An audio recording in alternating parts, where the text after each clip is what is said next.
staying a little cool because it's extremely hot.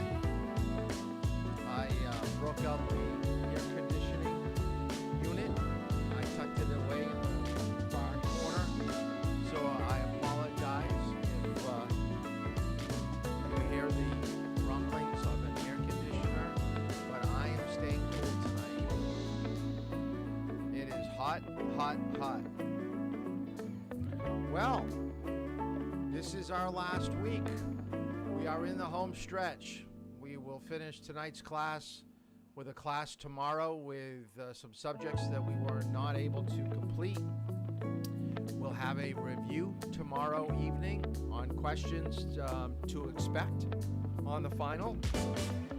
And then the final will be on Thursday. So that is what's on the agenda. I have very little driving this week open. I think I have a few spots on Friday and possibly Saturday, but we'll deal with that a little bit later in the week. I'm still trying to finish up some people from the previous driver's ed classes because I told them I'd try to get them done by the end of July. And we are in the last week of July. So welcome, everyone. Get out some paper and something to write with, and we are going to get right into tonight's topic. So let's kind of get out of our introduction. I often wonder why I keep that bright. There's a bright light right here.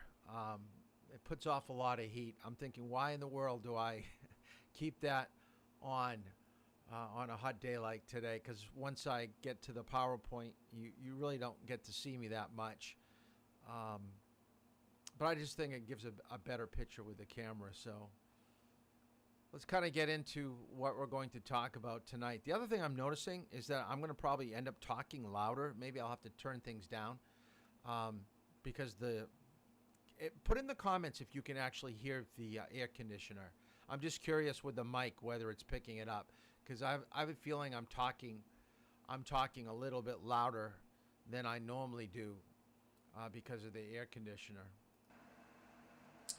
So let's talk about distracted driving first. We're going to leave road rage for the very end of class. In a way, these two subjects are kind of closely related because it has a lot to do with your attitude towards driving and your attitude towards others on the roadway and their driving. A lot of people believe that driving is important to get you to your destination, but not so important that you can't do other things, that you should be able to get work done. So taking phone calls, texting messages. If you didn't have time to eat, then you should be able to eat while driving. So people tend to justify their actions by their lack of planning. So never let your lack of planning dictate the way that you're going to approach driving. So let me show you, or let's go through the definition first, all right? Any activity that takes your attention away from driving is defined as distracted driving. So we're going to kind of go through the list of items that would be included here. But don't be fooled. The thought of multitasking seems to be safe, but it's the furthest thing of the truth. Most people believe because they've done something once or twice, like take a phone call or send a quick text message, that any portion of their driving that they do, whether it be city driveway driving, highway driving, parking, they should be able to still do it. And that's not the case. There will be times when things are changing up ahead and driving's going to need your full attention. Let me show you, this is a video that Q offered to me probably about 2-3 years ago. I don't know when he was using it in a health class, but he says, oh, I came across a great video that I think would be good for driver's ed. It actually takes place over in Wales, but and they're driving on the opposite side of the road. But the whole process of talking about what are the girls doing, what is the cause of the crash, and this is what I wanted you to do, is to find good articles and to let you know that people are actually doing some strange things out on the road. So take close look at this, and this is a commercial, by the way. Take a look at what the girls, who they're texting to. And the other thing I want you to keep track of is how many people are involved in this one crash. All right, so that's your task for this video, is keep track of how many people died from this crash. Hi, Dave. My mate Jules fancies you. Cass. It's not even funny now. Let me just get his number.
Bring an ambulance! Bring an ambulance!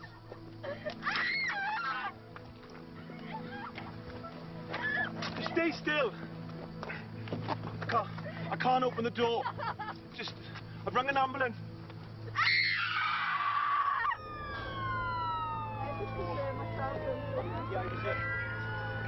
We've got other people on the route to help, okay? Please, look straight at me for a second. 3 vehicles have been involved. Right. 2 people in the vehicle there. I can't get any response out of them They're the ones in the front or the ones in the back?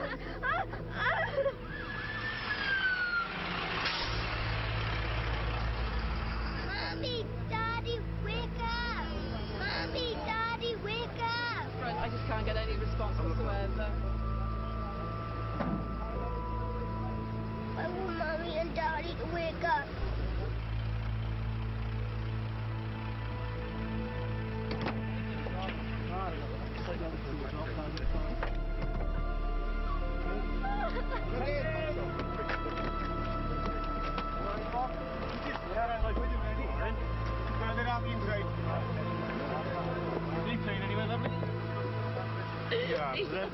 Any pain in your neck at all? You're nice and still for me. Alright, keep looking at me. Alright.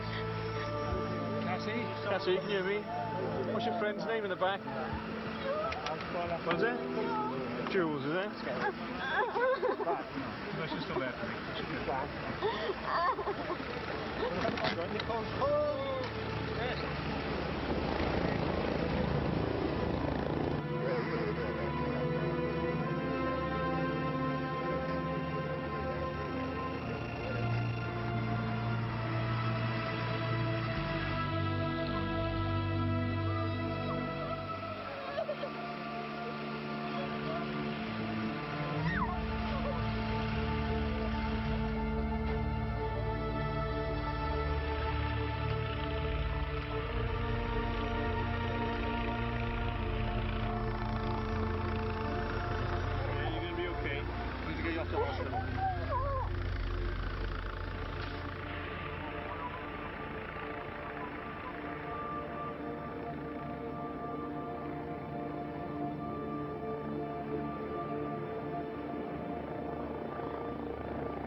Okay, let's break down that video just a little bit because I want you to take away quite a few things from the video, and I really do like it, even though it is a European video. The first thing, let's talk about who were the girls texting. Okay, if you can look back or remember back, they were probably texting a boy, probably a boyfriend. All right. Did you notice that everyone had their eyes on the phone? There were 3 people in the car. Not a single one of them was looking at the road. Now, the one that should be looking at the road is the driver. That's your responsibility. But even the driver was looking at the phone. They were more into what was being text back and forth than what was happening out the windshield. That's the first mistake. Now, the other thing I want you to write down, and it's going to come up again in today's topic, I want you to write down 5 seconds. Most humans believe that they can take their focus. I'm looking down, and then I'm going to look back up. Most people believe that they can look away and then look back up as long as it's not longer than 5 seconds. Once it's longer than 5 seconds, they know they've looked down or they've looked away for too long. But it's surprising that most people, when they're driving, they'll take their focus away from the road up to 5 seconds before they look back up. Next time that you drive with me, because I don't want you doing with this your parents, we'll give it a shot. Let's go down the road. Now, it's going to be a road where there aren't any cars coming towards us. I'll have you close your eyes for 3 to 4 seconds. We'll then open up your eyes and see where the car is. Now, I'm going to be looking at the roadway. I may even have my hand near the steering wheel, but we'll give it a try. You'd be surprised what your car looks like. Now, it may not look that bad because this is a test, because some of the students that I've done this with before, they know that we're going to be practicing this, so they're taking a mental snapshot of the roadway and they're really focusing on keeping their hands still.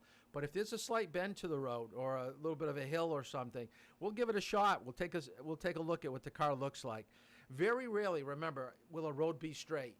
There is going to always be some, we talked about a crowned roadway or a banked roadway. Just the makeup of the roadway is going to take you either left or right, depending on where you're going. So to look down at something like your phone and look back up, you're going to move. You're going to move. Now, the question that I ask you, and I want people to put their answer on the YouTube comments, write down how many people you believe died in that crash. All right? So put down the number that you think that died in that crash. Now, remember, it wasn't just one vehicle that they hit. There was 2. In the second crash, the passenger in the girl's car, that's when she got hit. And what I want you to take away from this is that remember that when you are hit, your airbags come out only once. So if your car gets pushed into another lane and it gets hit again, either T-boned or head on, you don't have the benefit of airbags anymore. There's going to be more damage to your vehicle. Look at everybody saying 5. Wow.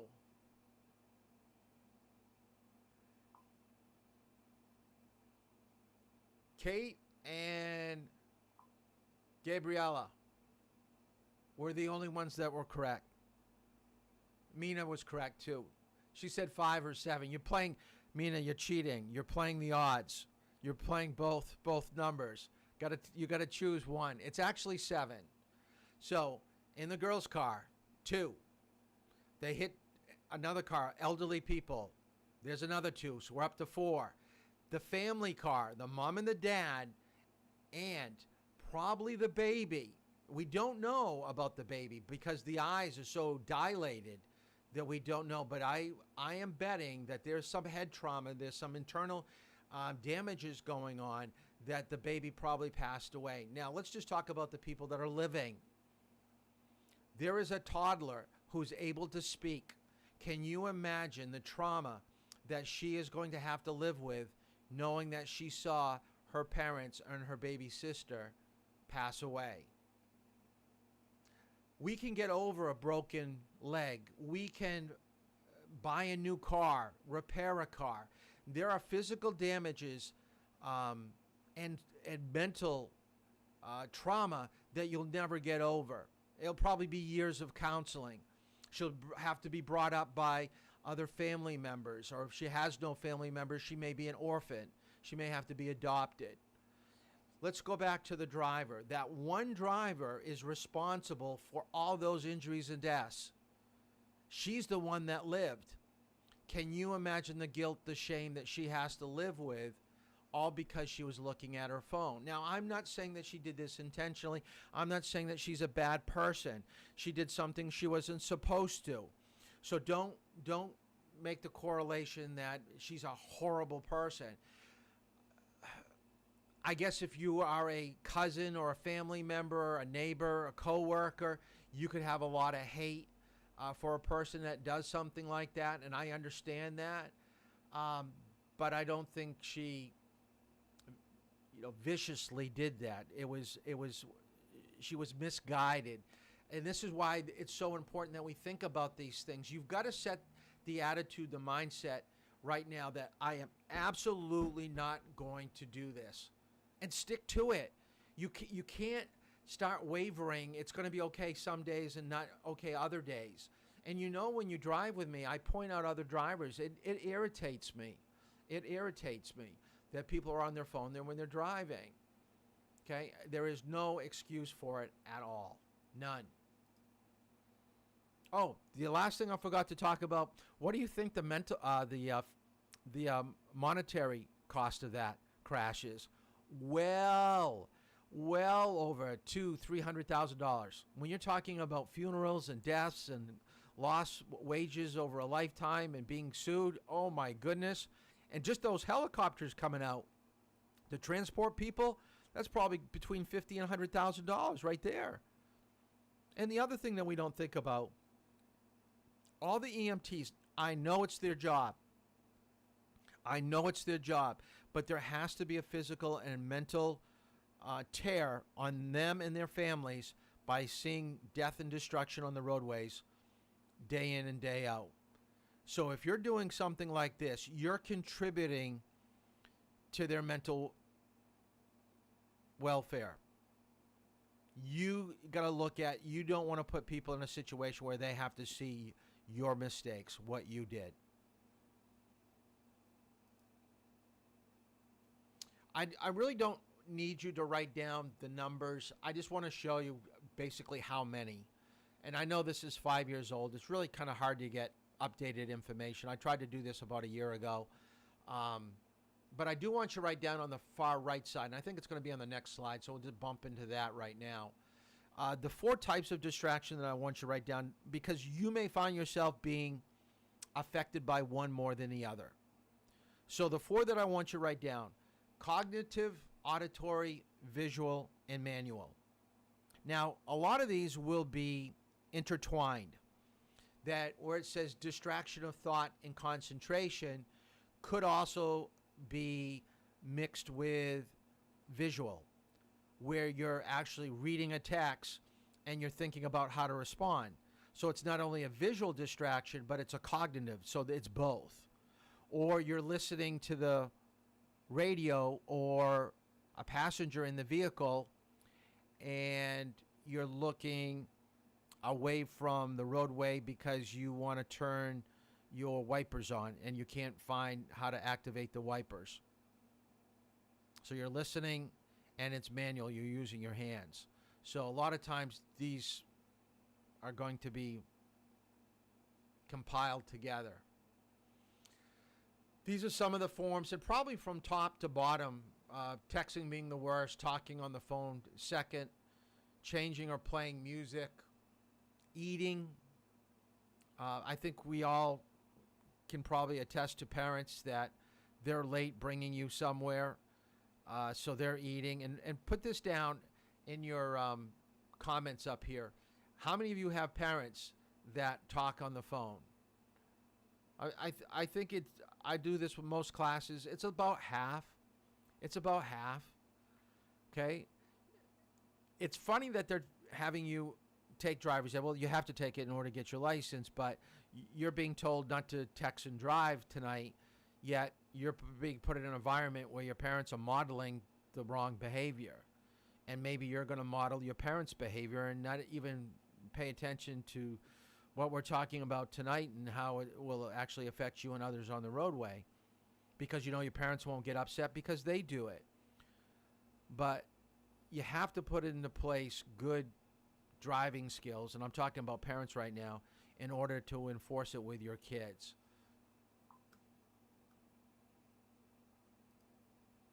So we find that Liberty Mutual did a study, and this is how much it will increase your activity. Text and driving is at 23 times. Reading, whatever, could be a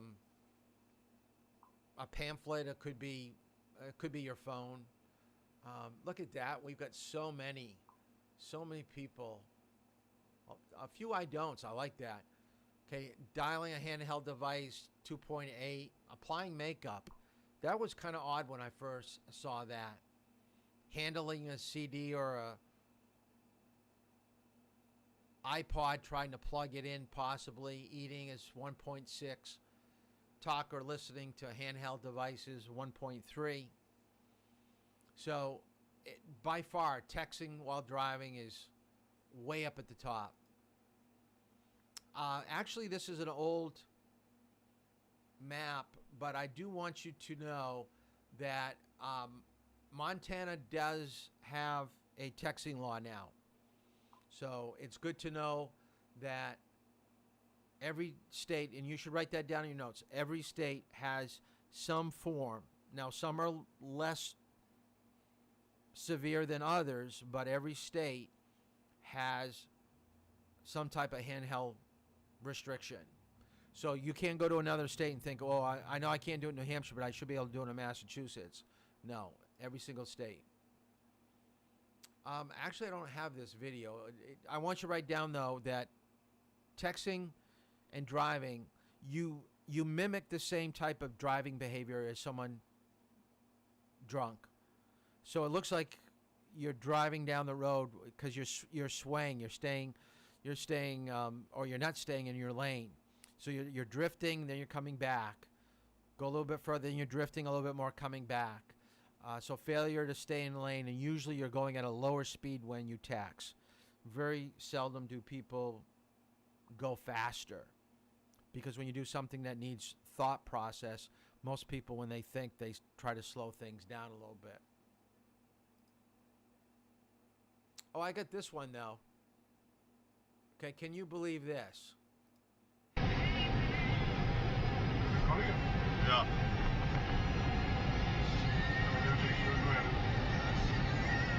Unbelievable, man. I was looking at the guy, what the fuck? Look at him, man. He's on his phone. He's texting. That's when we go on his side. Dude.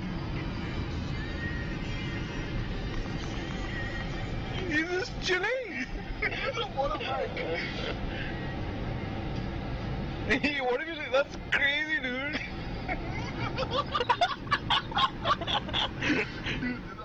Can you believe that someone would actually be texting and dialing his phone on a motorcycle just when you thought you've seen it all? Now look in the picture. How close is that car to the motorcycle? That's like 3 feet, 2 feet. How is he going to, he's not paying attention. He's not using his mirrors. If the car in front of him was to slow or stop suddenly, or if someone made a lane change, how is he going to be able to handle that if he's not on his handlebars? Remember, just because you can do something, and your parents have probably shown you this, okay, because I can remember when I was younger doing this. How many of you have parents that have showed you that they can drive with their knees? Just because you can do it doesn't mean that you should do it. Okay, this goes for texting and driving. Because you can get away with it doesn't mean that you should do it. So what are some of the facts that I want you to write down? Number one, distracted driving is the number one killer of teens in America right now. It's above suicide. It's above childhood cancer and other illnesses. Now, it used to be, when it came to driving and young people dying, it used to be speed and alcohol or speed and drugs. But everybody's got a cell phone. Not everybody drinks and drives every day. But there's a good chance everybody that's driving probably has their phone pretty close by, and at any moment they could pick up, and they could be part of this statistic. Now, this is what I gave you before about the 5 seconds. The average time a driver will look away from the road while texting is around 5 seconds. So if we put this into terms of speed and distance, at 55 miles per hour, that's enough time to go about 300 feet, or 360 feet, about the distance of a football field. Now, about a year after drivers have gotten or received their license, we've done a survey. 34% of teens who drive while distracted say they're used to multitasking. So once you really feel you're good at driving, it's very common for people to stop picking up the phone when they see it light up or when it starts to ring. Don't need to know everything here. We kind of talked about this before. These are percentages that was done by AAA. The most common form of distraction. So at the top is really interacting with other people in the car, and this is the main reason why you do not have the ability to drive with more than one non-relative for the first 6 months. Then we get to using your cell phone, texting or dialing it. Looking at something in the vehicle is pretty high. Looking outside of the vehicle, singing to music. But the thing that I can't understand here, maybe some of you could explain to me, maybe in comments, the dancing part. I've never danced in a car before. Maybe that's a new thing now with young people, but singing and dancing to music in a vehicle, I don't get it. So maybe you can explain to me. Maybe you're in a big SUV or a van. I don't get it.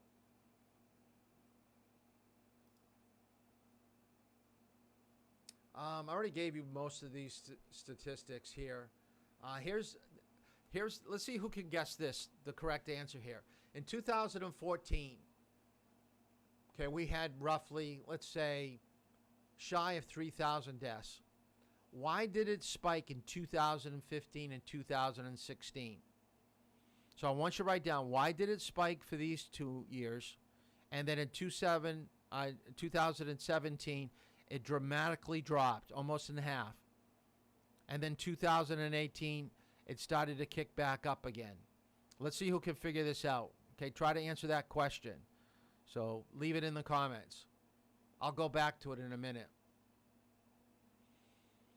So what's happening when people are distracted? They're basically leaving the road high rate, 89%. Most of you will be going off to the right, but every once in a while, the car will depart to the left side of the road.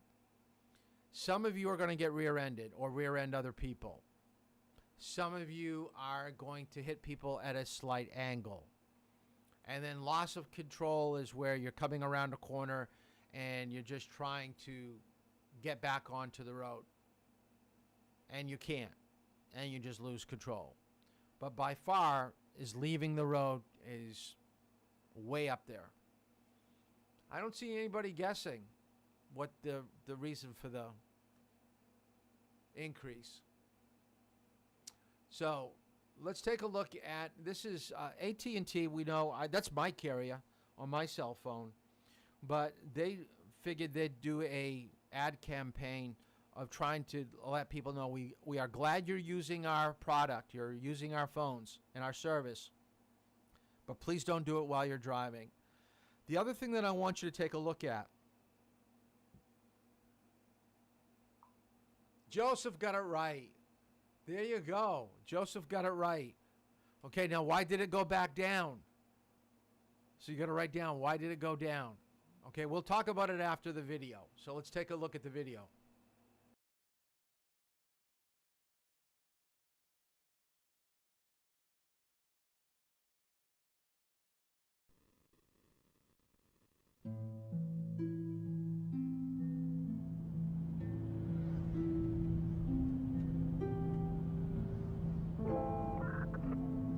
name's Grant Hendricks. I'm a trooper with the Missouri State Highway Patrol. I'm at the site of Mariah West's accident. Mariah's vehicle traveled across this median and ended in striking the bridge that you can see behind me. When I got to the scene, her face was disfigured from sliding down the roadway. It's funny, the first thing I noticed about her was her shoes. Lying in the roadway in a large pool of blood, I noticed her shoes, and I thought, this is a young girl. That's the first thing I thought when I saw this. And at that point is when I noticed her cap and gown was still in her car. She was going to graduate the next day. It was just a really horrific scene, all because of a senseless text message.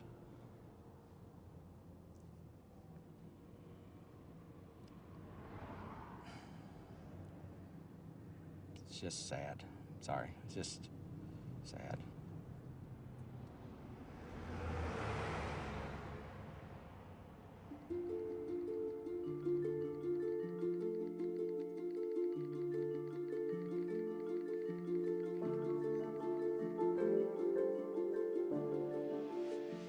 Ashley would text hundreds of messages every day. That was the way we kept in touch. We would definitely text more than we talked. Mariah was a multitasker extraordinaire. She could text better than anyone I know. She could be having one conversation with me, completely focused, while having a text conversation with somebody else. When you do something 7,000 times a month, you tend to learn where those 26 letters are. We would be at school, at home, movies, bowling, driving. Not even looking at her phone. Just simple, insignificant, useless, whatever it may be. About anything and everything. Just a way to pass the time. It didn't matter where we were constantly texting. This is my sister. She was looking at my message that I had just sent her. When she looked up, she had clipped the median on the left-hand side of the road. Her truck flipped, and as it was flipping, she was actually ejected through the driver's side door, and she landed in the ditch about 300 feet from her truck. People will tell you over and over again, it's not your fault. But knowing that you were the person that she was talking to when she was killed. Just knowing, having a highway patrol officer write in a report that a text message sent at 12:05 is the reason that she is dead is not something that will ever go away. If I could talk to her one last time, I would just say, I'm sorry.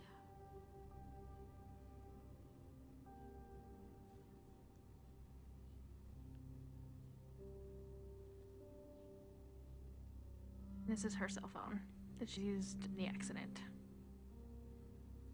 4 little letters. That's what killed her.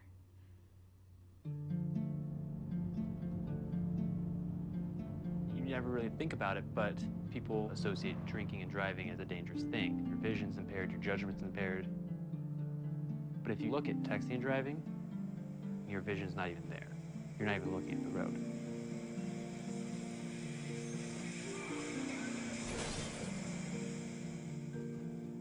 If someone would ask me to drive down the road and close your eyes for 5 seconds or 6 seconds, I would never even attempt that.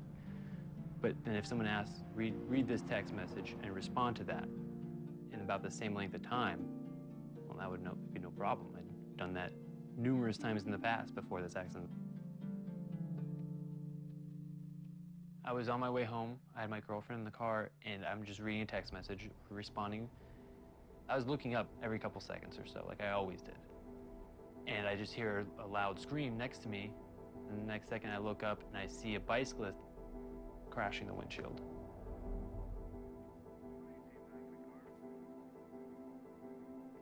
When I got out of the car, he didn't have a pulse, he wasn't breathing. He wasn't alive. There are no words to describe the level of grief, the level of depression and self-hatred I was going through. My first year of college, I just remember one girl recognizing me and saying, oh, I remember hearing about you. You're that guy who hit the bicyclist because you were texting and driving.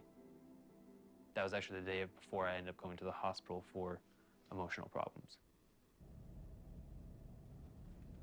I sent one stupid, meaningless text, LOL, and killed the man.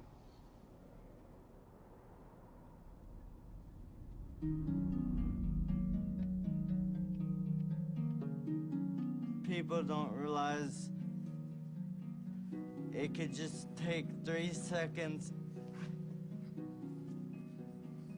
I was going to the movies and the car just went directly into a tree and it was a direct collision. I was the passenger. I collided with the tree on my right temple and I was declared dead on the scene 3 times. I used to be able to drive. I used to be able to go for walks. I used to be able to run around town by myself.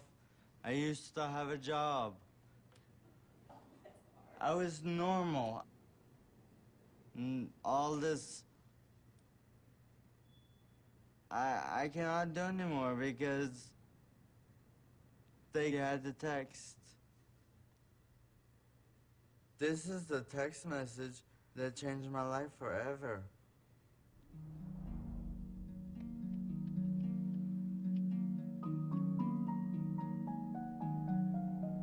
The day before her graduation, my daughter drove to go meet a boy, and she never made it. Today, she would have been 19 years old, exactly. Mariah never wanted a minute to go by that she wasn't doing something. She wanted to do everything all at one time with friends and family and just having a good time. That's what she loved. Friends would tell me from school that, you know, the best part of the day at school was Mariah coming down the hall because she'd stop to give everyone a hug.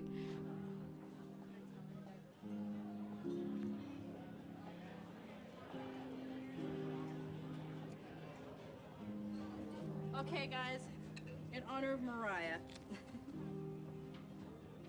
Happy birthday to you. Happy birthday to you. Happy birthday, dear Mariah. She met a guy who played baseball, and one evening she just spontaneously got in her car and said, "Hey, I'm gonna come watch his game."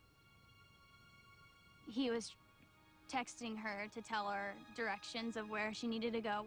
And I guess she just looked away for too long. Where are you at, you know? Like that was it. One of her friends had no idea that she had been in an accident, so he kept texting. We ended up having to send him a text back to say, please stop. She's in critical condition in the hospital, and we don't know if she'll even make it. She always worked her magic, you know, and still to this day, without her being here, she's so much still a part of our lives every day. She was our sunshine. She really was.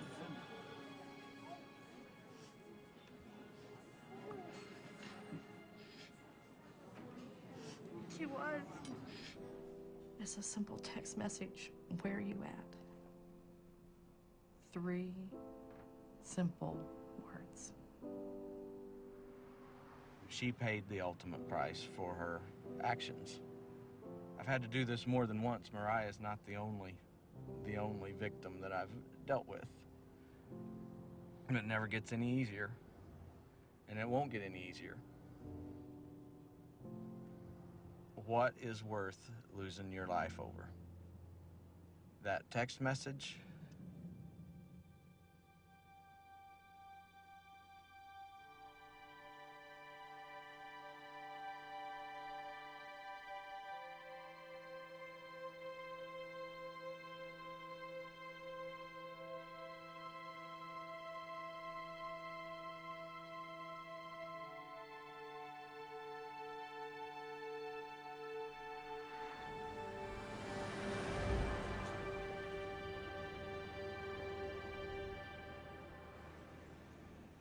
Most of those text messages which were the last ones that they sent. If you look at it, just a few characters, nothing very lengthy, not a sentence, not a paragraph. We justify that we're only going to do it just a sentence. If you look at your phone and look at the last text message that you sent out or that you received, it probably looks something like what you just saw here in the video. And you're going to find yourself, it's not going to be that bad. I can handle it. I can do it. But look at the trauma that people have to live with because they felt that they had to look at their phone. Don't you think that this person wishes that they had put their phone away and didn't look down? I don't know for sure, but I'm going to say there was probably a pretty ugly picture when they pulled that person from that vehicle. I've heard from officers that have told me, and they didn't say it was texting and driving, but they said they've been to crashes where they have seen heads taken from bodies. They have been decapitated. Not a pretty sight. This is going to be one of the saddest stories that I came across when I had people looking for articles. We came across this a few years ago. But can you believe that this girl was texting and driving and she lived on her first crash? She made it through. It did not take her life. But this picture is that she ran out of luck. On the anniversary of the day that she was hit, texting and driving, she was texting and driving again, and this time she lost her life. Can you imagine, to the day, 1 full year, making the same mistake?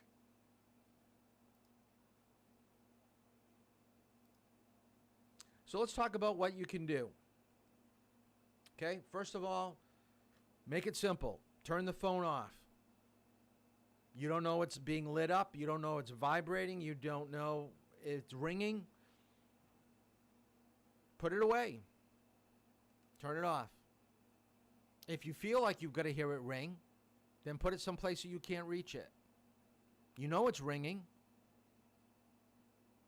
I had someone had a phone issue while we were driving this past week. Doesn't bother me. Keep driving. I don't care that it's ringing. We got to a place in a parking lot that we could take care of it. There is a safe place to do it, but you cannot do it on the main road. Write that down in your notes. That's a law in New Hampshire. A lot of people think, oh, I can do it at the next stop sign. I can do it at the next traffic light. No, you can't. You can't be touching your phone while you're on a roadway. It has to be off the paved portion of the road, preferably a parking lot. If it comes to music, know what you want to listen to, put it on. Don't keep driving. Organize your time better. Pull over, like we just said, in a parking lot to do what you need to do.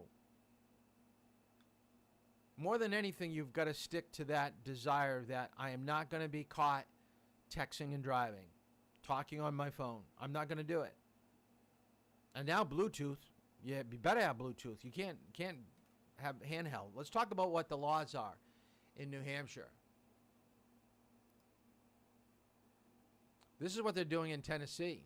They're actually putting police officers high in tractor trailers so they can look down at cars as they drive by you, and he can see what you're doing with your phone. And then he's radio up ahead and telling the trooper up ahead, we got a car in a blue Buick that's texting and driving, pull him over. So this is New Hampshire. And by the way, those of you that guessed about the use of cell phones, the spike in deaths was because of the iPhone, because you could do more with it. It wasn't just a phone that you could talk and text, but you could actually use maps. You could, do Facebook. You could do everything. So it started to spike. So what happened? Then we changed laws in different states. That's why it started to come down. And then notice it started to creep back up again. Well, people started to feel like they could get away with it because the police weren't pulling that many people down. So the only thing I want you to know here with New Hampshire is that if you're under the age of 18, this is the last bullet. Teens under the age of 18 are not allowed to use any handheld device except for an emergency, calling 911. Adults have to use Bluetooth and any handheld devices, cell phones, GPS, tablets, iPods, iPads, anything that you're putting data into. So what's the penalty? In New Hampshire, first offense, $100. Second offense, $250. Third or subsequent within 2 years is $500. It's a pretty hefty fine. But it's worse in some states. I believe North Carolina is much higher, almost probably double what we have. So part of your homework, this is what I want you to do. I want you to pick a state and find out what the penalty is for distracted driving. Now, this is how you're going to do it. Either the first letter of your first name or the first letter of your last name. Find a state with that letter and give me, because I don't want everybody doing Massachusetts or Maine or something like that. So I think with different names, we'll get different states. So I want you to do that.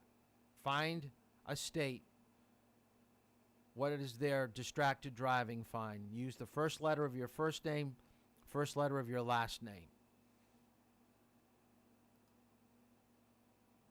All right, let's talk about road rage. Don't be a victim. It could change your life. I really liked some of the articles. I haven't been able to go through all of them. But I think it was Annika that sent a video, and I haven't been able to look at the video, but I did take a quick look at the title underneath.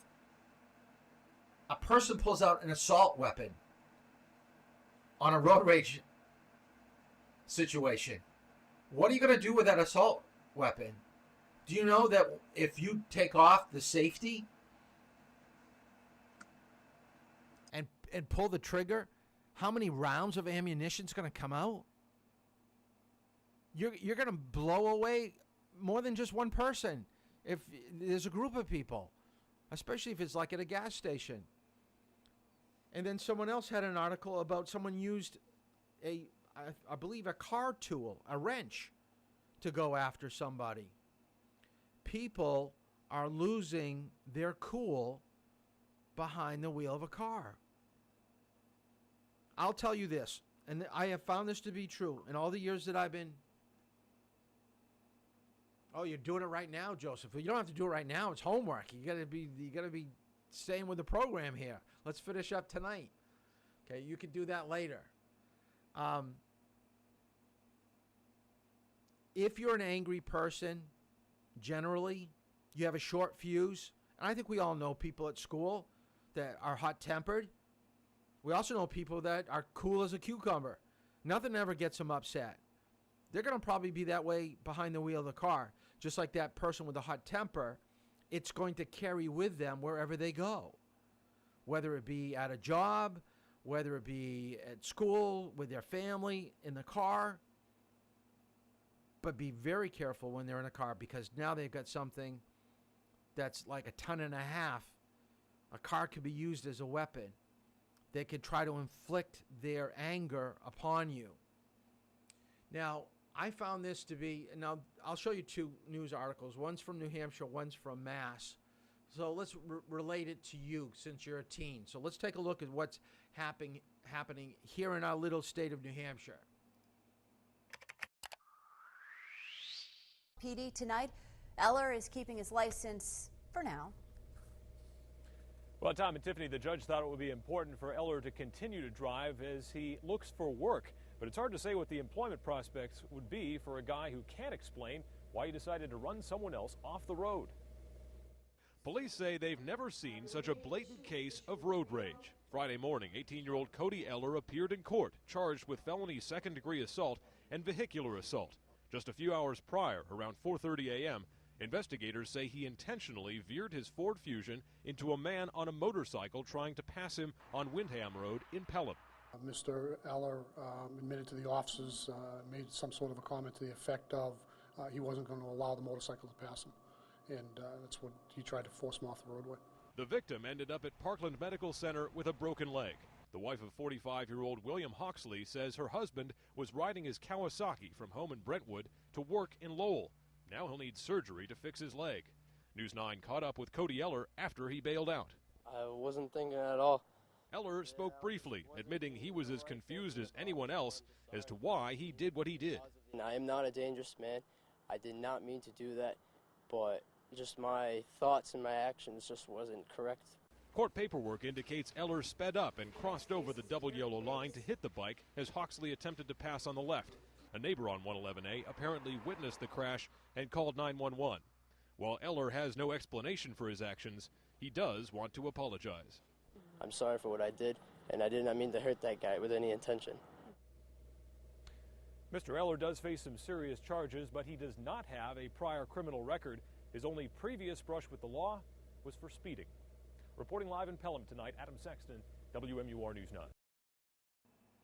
Okay, he's a young person. We can kind of dismiss that. He said he doesn't know what he was thinking. You're a 19-year-old. Of course you knew what you were thinking. You didn't want him to pass you. You didn't like it. So you want him to pay for it. Now that you got caught, now that there's injury and damages, you want to show remorse. Now, by the way, he's going to have to pay for that medical bill. And he's going to probably be sued because the guy's going to probably be out of work. But that's a young person. How about an older person? Someone about my age. Okay, what do you think? Older people never get angry, right? They would never do something foolish. It's not a movie scene, but real-life road rage. After a fender bender, 65-year-old Richard Kamrowski jumped on the hood of an SUV, attempting to leave the scene. The driver speeding up to 70 miles per hour on the busy Massachusetts Turnpike during rush hour. He kept going fast, slow, tried to get me to slide off. I wasn't getting off the car.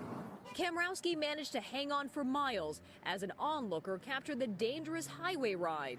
At one point, you see Kamrowski looking down at his phone, dialing 911 for help. Kind of like just survival mode. The driver finally hit the brakes when Good Samaritans blocked him in. One bystander drawing a gun. Police arrested the driver, Mark Fitzgerald, for assault with a dangerous weapon, among other charges. He took my water bottle out of my car. He smashed my window. Police also arrested Kamrowski. He's charged with disorderly conduct. Two men on one wild ride that started with a minor crash and ended with major drama. Okay, what could have happened there? He very easily could have rolled off the hood, and now we're talking about a fatality. Over a fender bender. You have a phone. Take a picture. Let the guy go. Record everything. Why would you get on a hood of a vehicle? That's plain stupidity. I know, 65 years old. I'm amazed that he was able to hold on that long. And why were other cars not trying to block him in earlier? Looks like everybody had their cell phones out. The other thing, too, is someone had a cell phone on taking a video while he's driving. That's dangerous. That's what society has come to. Everything is being recorded. People have no common sense anymore.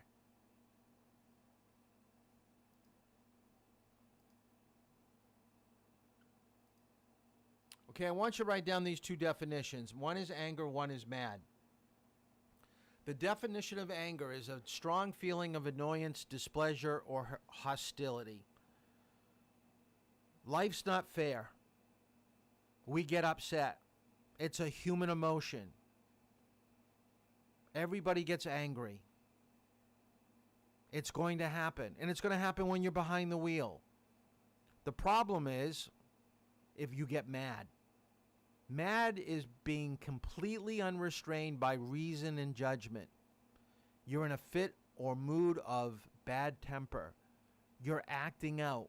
So anger is low, hostility. When you ratchet it up a little bit, then there's madness or mad. Where you're not like Corey, the kid from New Hampshire. I don't know why I did it. Unrestrained by reason or judgment. But now he's sorry. You can't act on the impulse of being mad. Let's give the example that you're in school. And I usually do this if we're in class right now. I may give you like a report to do, a 2-page report rather than the 2 paragraphs. Let's just say that I gave you a 2-page report with, you're going to have to cite your work, has to be typed, and it was during finals week. You all would look at me like, Mr. Toll, if I could wring your neck, I would do that. You're probably having those thoughts. Maybe you're already having those thoughts about just doing some of the things I have you do. But you don't act on it. You keep it inside. That's the difference. You learn to deal with that feeling of displeasure. And you understand you've got things to do. You have places to go. You don't want to cause damage, something that may cost money. You've got reason. You've got judgment. Here's a woman that has complete control of her emotions. She was going slightly slower on a Florida highway. She made somebody in a Jeep really upset, so the Jeep passed her, flipped her off, probably was swearing at her. Well, further down the road, the Jeep had a mechanical breakdown, left the roadway and flipped over. Most people that are angry and mad would drive by and say, serves you right. You flipped me off. You know, I'm glad you're down there in the ditch. This woman did just the opposite. She pulled over and helped the woman that flipped her off. That takes a pretty big person. It really takes a big person to know that is the right thing to do. You don't always have to act out. What are some of the reasons why people act out, have road rage? They're late for work. They like to go fast. You're holding them up. They don't see traffic, so they're cutting from lane to lane. They're a constant tailgater. They have to keep passing people. Or in a parking lot, they love taking somebody's parking spot. Now, I usually have this video. I don't have it lined up for tonight, so we'll see it a little bit later. But road rage will lead to crashes. It does. You're going to follow too closely, go too fast. There will be physical confrontations at some point. Most places, most states will hand out tickets. They call it aggressive driving. They don't call it road rage. They call it aggressive driving. In like Virginia, they'll actually send you to jail. They may tell you to go to jail for the next 3 or 4 Saturdays. They won't disrupt your work, but they'll disrupt your weekend to give you a little bit of taste what it's like. New Hampshire doesn't have that jail time for aggressive driving, but some states do. So I want you to write down, it's a mental process. It changes what you perceive as important. No longer are you going to work, going to school. You want to pay the other person back. I'm going to tailgate them. I'm going to follow them. I'm going to give them a piece of my mind. So you become preoccupied with that. And it's not usually solution-based. Haven't your parents told you that 2 wrongs don't make a right? And when you really think about it, and this is what I wanted you to write down in your articles, hopefully you did that, is what did you want to happen if you followed him home? What were you going to say to him if you followed him to work? And once you said it, how does that make you feel? Does it go away? Does that feeling of displeasure go away that he cut you off? That he had high beams behind you? You didn't like it? So you gave him a piece of your mind. I mean, now it's all good? No. You're still going to probably be pretty upset about it. There will be some physical changes to you. If you're being upset, mad, if we were to hook you up with a heart monitor or a blood pressure cuff, your system would be going haywire. There definitely would be a change. I'll even say that if you know that someone's tailgating you, that you've done something wrong and someone's upset at you, your physical well-being will start to change. You're going to have increased palpitations, heart rate, blood pressure, muscle tension. All that's going to happen to you. But we have to look for solutions. We've got to think about why did it happen. This is why I want you to write down on the articles what could have been done differently. What's the solution? I think in life, you don't have to be right all the time. You could just state that you were upset that someone had their high beams on. That's legit. You didn't like it. But you don't have to have some, like, do damage to his vehicle or do physical harm to him to make it any more of a point. I don't get it. So remember, you can't change the situation. You're only going to make it worse. There is never, never, never a positive outcome to payback. You probably heard the phrase, payback is a bitch. I don't buy that. I don't buy that. I don't let other people control my head. Now, I get a little bit annoyed by people that treat the driver's ed car incorrectly with tailgating and cutting us off and beeping and swearing at us sometimes. It hasn't happened with any of you, I don't believe, in this class. You guys have been pretty good. But I'm not happy with that. But I'm not going to have you chase that person down. I'm not going to flip him off inside the driver's ed car. I'm not going to swear at him. There's no need to. Breathe, relax. Let it go. Let it go. So I want to show you one last clip. And this was and I like 2020. They've always done some good subjects when it comes to driving. And a few years ago, they did one on road rage. So I thought that you should see some of the behavior of some of the people. And I think it's a lot like what the articles that you sent to me. But let me play it. We all have it in us, even if we don't know exactly where it is.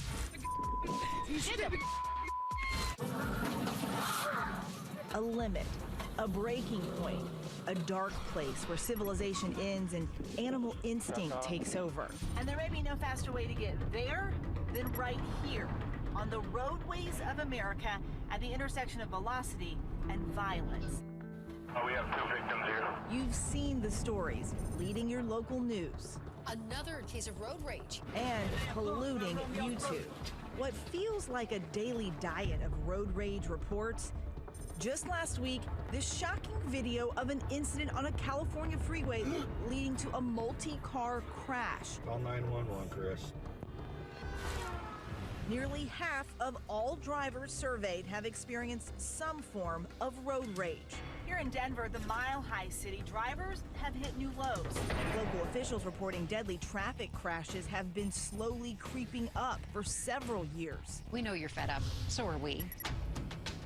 We came to see for ourselves. It didn't take long for us to find it. Rocky Mountain Rage. Golly, that guy. He was like almost in our lane. You want reasons? Look around. The city's rush hour turns freeways into ant farms. It's a stop-and-go sea of brake lights. Yeah, it's not moving up there. What typically should be a 30-minute commute can take nearly an hour and a half, enough to turn any driver into a ticking time bomb. I was surprised at how bad the traffic is in Denver. It's heavy, it's crowded, and it's aggressive.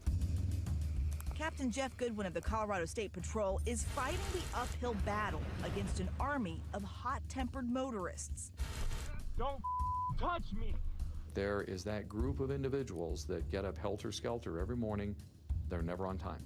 So now they're running late and they've got to make up that time. So how do they do it? They do it by pushing people out of the way, cutting them off, changing from the inside left lane all the way to the exit ramp right as they get there. Goodwin believes he's pinpointed the root of the problem. With more than 100,000 people transplanting to Denver every year, it's as simple as too many metal machines, not enough pavement. I used to think it was something like people cutting you off.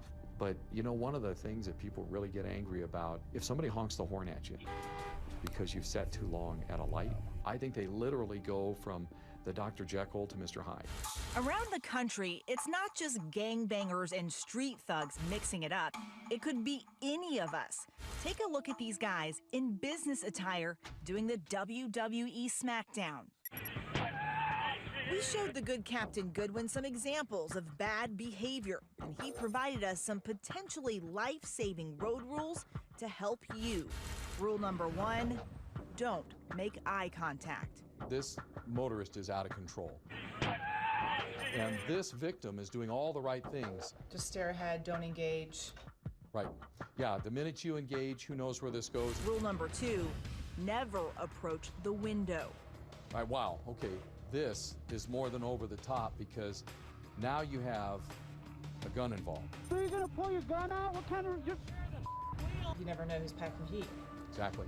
Is approaching someone's window ever a good idea? Never do it. And most important, rule number 3, you don't always have to win. Looks like it's gonna be over. But as we see in this case from Houston, the parties involved just can't help themselves. And here we go. There you go. I mean, now they're at full-blown fist fight. Right, this is what happens. It gets worse. The longer this goes, the worse it's gonna get. It looks like they just need to win the argument. That's what it is. Oh. It was 4:15 when we hit the road with Goodwin and his team.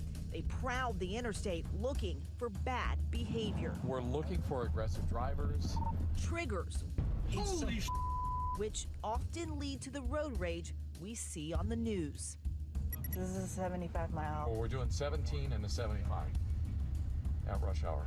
I got a lady who was texting if you want to pull her over. Within minutes, Goodwin's team has spotted a common breed, a texter at the wheel. Goodwin says distracted driving, the #1 offense that sends drivers into road rage. And how does that end up leading to road rage? Well, when she's texting, she's not paying attention to everybody else out here. Next, we cross paths with a Leadfoot speedster, the deadliest kind of aggressive driver. I could see him in the rearview mirror weaving in and out. He was trying to find that opening. And that's when people get mad. Right. It was now 5:45, the road rage witching hour. Yeah, we're pulling out. Goodwin says the peak time for trouble. And the cops had busted this aggressive driver for skipping the off-ramp and blazing her own trail altogether. Right now, there's a warrant for your arrest. Her prize? Some new bracelets and a ride in the fast lane to the county clink. She doesn't have a valid driver's license either, so that's been canceled and denied, so she shouldn't be driving anywhere. We'd found ourselves at a notorious hotspot. So this is the frontage road where we have a lot of our issues. And got a dose of full frontage fury. So people will be frustrated, they'll come off the frontage road, and then they actually will do this, believe it or not. They will drive here. Holy cow, this is so steep. And they will find that steep drop down to the interstate, and they will bounce their way back down into Interstate 25. All because they're angry about sitting in traffic. Off-roading on I-25. Yeah. As Friday rush hour traffic mounts once again, we spot this guy who thought he could make up time bypassing all the drivers ahead of him, riding along the road's shoulder. But he's going nowhere fast today. Well, over here. Hey, sir, do me a favor and stay in your car while we do this business, okay? You passed about 7 or 8 cars going alongside them on the right. You went over the white shoulder. That's not a lane for turning. It's not a lane for passing. Like many road rogues, this guy's idea of defensive driving is making excuses for his alleged moving violations. He even called 911 to complain about being pulled over. He stopped me first on the train track with the train coming down the road. And now that he's caught, he's upset, just is not in agreement at all with what's going on here. So that's his beef. There goes a guy. There he goes. Next, Check out this blue truck. The driver has jumped the median, passing up other cars, hightailing it the wrong way into oncoming traffic. Captain Goodwin pulls him over, hand on the holster. What was it? You got kids in the car. I haven't seen anybody drive that aggressively in years. He's doing about 90 miles an hour. He damn near hit several cars back there. I charged him with reckless driving. He just didn't plan on having any law enforcement around to stop him today. You don't think it's just a Y chromosome thing? You see a lot of aggressive driving from both sexes. Everybody drives crazy. Yeah, it's...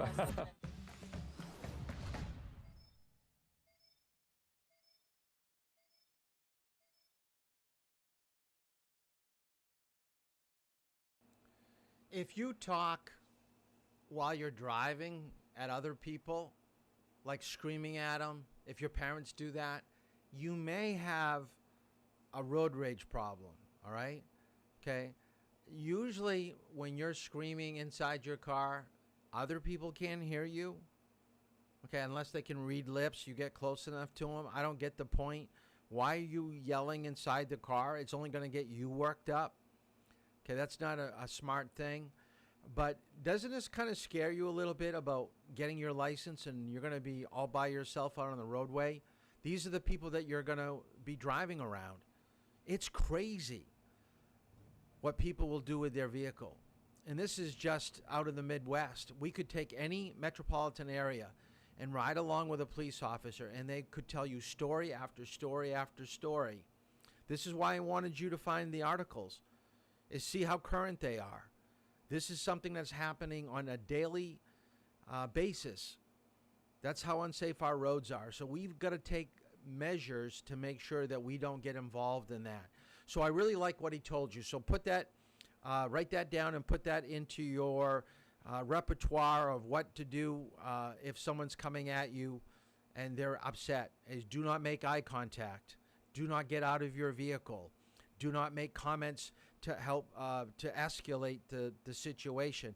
All these things should be followed. Oh, and one thing they didn't mention, but we mentioned the first week of class. Always, always have your door locked. If someone's coming after you in a parking lot, they may try to open up the door and drag you out. Why give them that chance to do that if you leave your door unlocked? So make sure that the vehicle is locked. I believe that, let me see, I believe that is the end. Let's see if there's another. No, that's it. Just a couple quick videos after that I weren't able to download. So that is it. So remember, you're doing the penalty from a state that has your first or last name letter. You're going to do that. The other thing that I would like you to do is to start reviewing for the final. So I want you to reread through your notes, reread through your manual. And I will start collecting the textbook when we start driving. Probably, well, actually, I don't have a class starting right afterwards. So we'll do the final. I'll let you keep it up to the final, but then I'm going to have to start collecting it. Because I do got to get ready for the next class on August 10th. So there really isn't much for homework. Just start reviewing. Just start reviewing. We're at the end. So as I said at the beginning of class, we're going to finish up on fatigue driving, nighttime driving, how to drive a manual transmission, and then we'll get into a review. I put up, or I put together a video of PowerPoint questions with answers that will come up. So I want you to treat that like a quiz and just try to go along with it. I think it's like 20 minutes long, 25 minutes long. So at some point at the end of tomorrow's class, I'll just run it and you can just recycle it and look through it, stop it and pause it if you have to. That would probably be the best thing rather than me just reading the questions, because I don't need to do that. So that's it for tonight. Thanks for the articles. Thanks for tuning in. We'll see some of you tomorrow, if not on Wednesday. The reason I'm not driving Wednesday morning is the car is getting inspected, so let's cross our fingers. No problems with the driver's ed vehicle. If that is the case, then I may have to cancel and get work done. But I think the car's in pretty good shape, so let's hope that goes well. And I guess we'll see you tomorrow night at 8 o'clock. Stay cool.